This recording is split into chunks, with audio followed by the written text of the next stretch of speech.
Hello guys, kumusta na kayo dyan lahat? Happy weekend sa inyo dyan lahat. At ito, nandito ako sa apartment ng anak ko. At today po ay papasok ako sa trabaho at night shift po ako. So ngayon po, before ako papasok ay magluluto ako ng adobong manok at samahan nyo kaming kumain ng aking anak. So ayan guys, ang mga puno ay iba na yung mga kulay kasi ito nga tinglagas na dito sa Norway kasi malapit na ang magsimula ang winter. Ayan. So ito yung mga ko guys, yung mga orchids ko galing doon sa ko dati kong apartment, binigay ko sa aking anak. Ayan. Ito na mamulaklak na naman at napakaganda ng kanyang bulaklak. Ayan.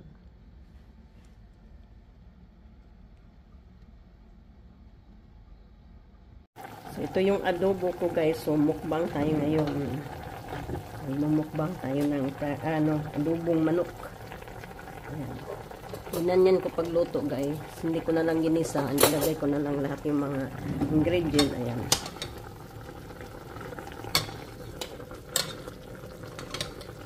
So, din ito. Baunin din namin itong tira. So, kainin muna kami ng lunch ng anak ko kasi kasama ko siya magtrabaho tonight. At ito, kung may matira nito, dali namin at i-dinner namin tonight.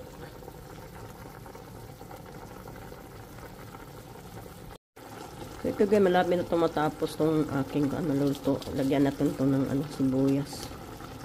Pinahuli ko lang ito kasi masarap kasi ang sibuyas pag pahuli para crispy itong onion.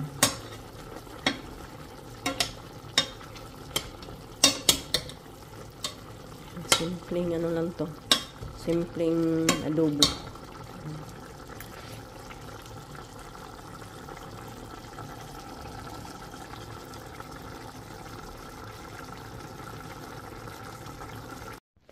Ito yung guys, luto na at ito yung simpleng adobo ni Ate Chang nyo. Samahan nyo kaming kumain ng aking anak ng lunch guys. Kasi papasok na din kami mamaya.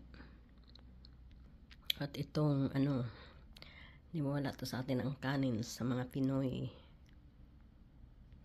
Ayan, may ako. Nag-ako ng cucumber para pangalis ng umay. Guys, mukbang tayo.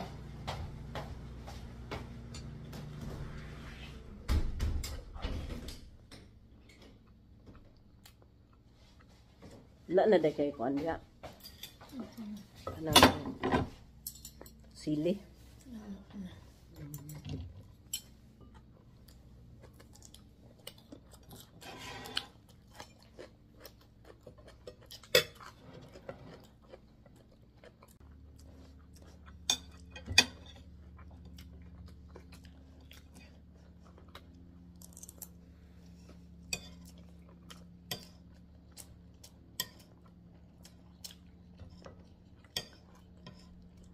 Lame.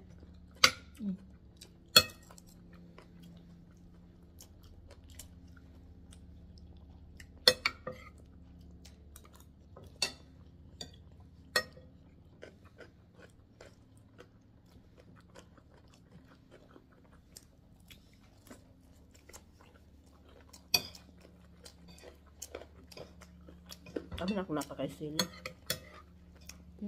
Ano dahil kasili?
Ang kanan.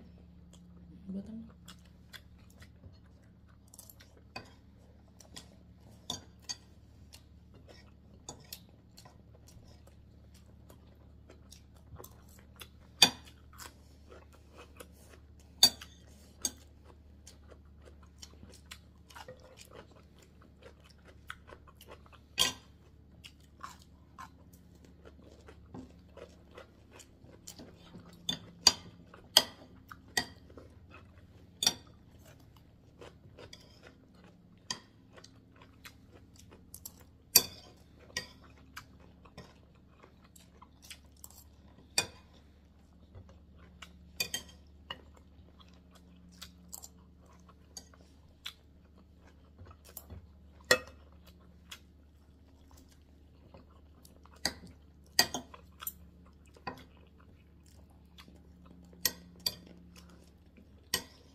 Baon niya, kaya sa work na.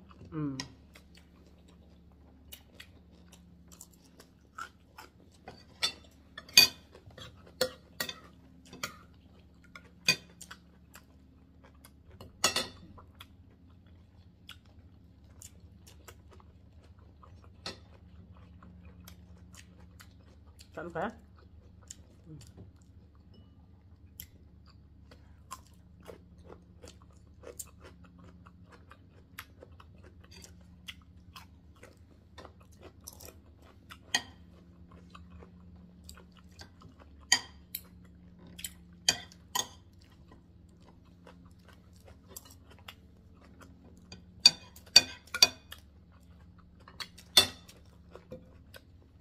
Dito na ako sa trabaho, guys. Night shift ang trabaho ko. So, tapos ako mamaya ng alas 10 ng gabi. So, ayan. Trabaho tayo, guys, para sa kabuhayan showcase.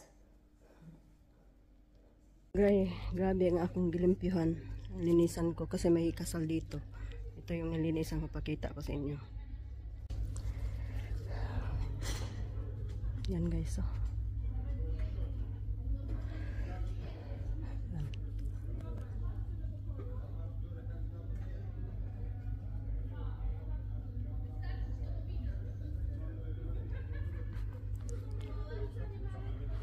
Laki. Ito nalinisan ko ga itong labin ang